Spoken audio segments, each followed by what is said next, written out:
దేవుని నామానికి మహిమ కలుగునుగాక. ప్రభు మనందరినీ దీవించునుగాక. దేవుని వాక్యం సెలవిస్తుంది. కీర్తన గ్రంథం 1వ అధ్యాయం 3వ వచనం, ఆకు వాడక తన కాలమందు ఫలమిచ్చు చెట్టు వలె నుండును. దేవుని స్తోత్రం. ఆకు వాడక తన కాలమందు ఫలమిచ్చు చెట్టు వలె ఉండును. ఫలాలు ఎప్పుడు ఉంటాయి? మన జీవితంలో ఫలం ఉండాలి. మనము ఫలించే వారి వలె ఉండాలి. ఒక చెట్టు ఫలించినంత వరకు దాన్ని ఎవ్వరు కూడా చూడరు. అసలు అది ఫలింపు లేకపోతే అది వ్యర్థమే, ఉన్నా కూడా వ్యర్థమే. మన జీవితంలో కూడా ఫలమిచ్చు చెట్ల వలె మనం ఉండాలంటే ఫలభరితంగా ఉండాలి. ఎప్పుడు ఉండగలుగుతాం మనం ఫలభరితంగా?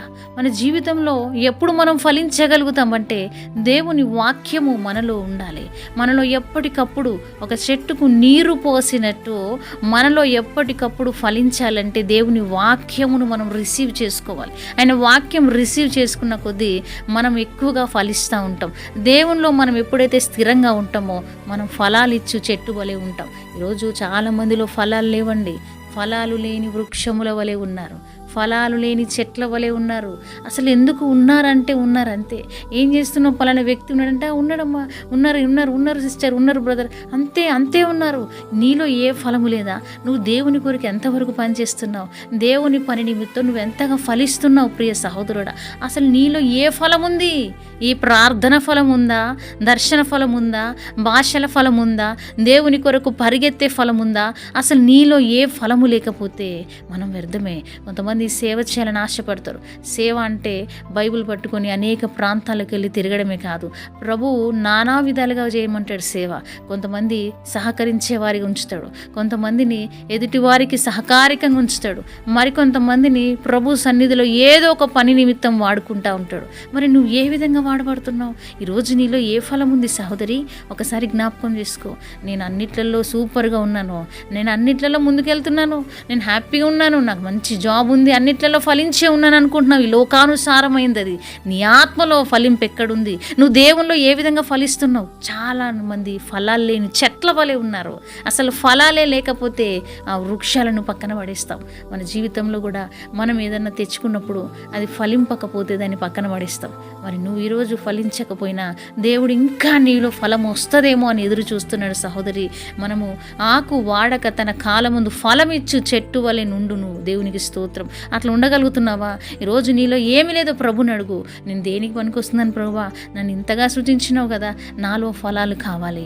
నన్ను ఫలభరితమైన వృక్షము వలె పెంచు. నేను ఫలాలతో నింపబడి అనేకులకు నా ఫలాల ద్వారా వారు ఆశీర్వదించబడాలను. నువ్వు ఈరోజు దేవునిలో బలంగా ఉండి నువ్వు దేవునిలో ఫలిస్తే నిన్ను బట్టి అనేకులు ఫలిస్తారు. నీ మాటను బట్టి అనేకుల హృదయాల్లో ఆశీర్వదించబడతారు. నీవు మాట్లాడుతున్నప్పుడు, దేవుని గురించి చెప్పుతున్నప్పుడు నీ ఫలం అనేకులకు ఫలభరితంగా ఉంటుంది. దేవుని స్తోత్రం. ఈరోజు వరకు ఎండిపోయిన స్థితిలో ఉన్నావా సహోదరుడా? నీలో ఏ ఫలాలు లేకుండా ఉన్నావా? నువ్వు ఈ రోజు నుంచి ఫలించు చెట్టు వలె ఉండబోతున్నావు. నువ్వు ఫలమిచ్చు చెట్టు వలె ఉండబోతున్నావు.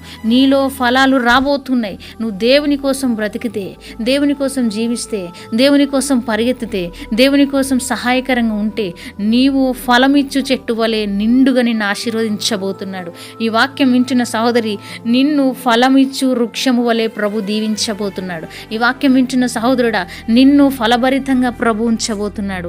ఎంతమంది ఈ వాక్యం వింటున్నారో, మీలో ఏ ఫలాలు లేక బాధపడుతున్నారేమో, దేవుడు అంటున్నాడు మిమ్మల్ని ఫలాలు ఇచ్చు వృక్షముల వలె, అంటే ఫలభరితముగా చేయబోతున్నాను. ఎప్పుడు అంటే మీరు ఎప్పుడైతే ప్రభు సన్నిధిలో వెళ్ళి నేను ఏ విధంగా నీ కొరకు పని చేయాలి ప్రభు అని అడిగినప్పుడు దేవుడు ఆయనకి ఇష్టానుసారంగా మార్చుకొని నిన్ను ఫలమిచ్చే వృక్షము వలె ఉంచి నీ ఫలములను అనేకులకు ఫలభరితంగా ఉంచి నిన్ను ఇంకా బలమైన అద్భుతమైన రీతిలో నిన్ను ఆశీర్వదించునుగాక. ఆమేన్. తండ్రి నీకు స్తోత్రం. బిడ్డల్ని దీవించండి అయ్యా. ఎవరినైనా ఫలాలు లేకుండా ఉన్నారో వారి జీవితంలో, వారు ఫలించని వారి వలె ఉన్నారో వారిని ఫలింపచేయండి, వారిని బ్లెస్ చేయండి, వారిని దీవించండి, వీరిని ఆశీర్వదించండి. నీ కృపతో నింపమని బిడ్డలని చేతులకు అప్పగిస్తూ నీకు మహిమ చెల్లిస్తూ యేసయ్య నామములో అడుగుచున్నాం తండ్రి. ఆమేన్.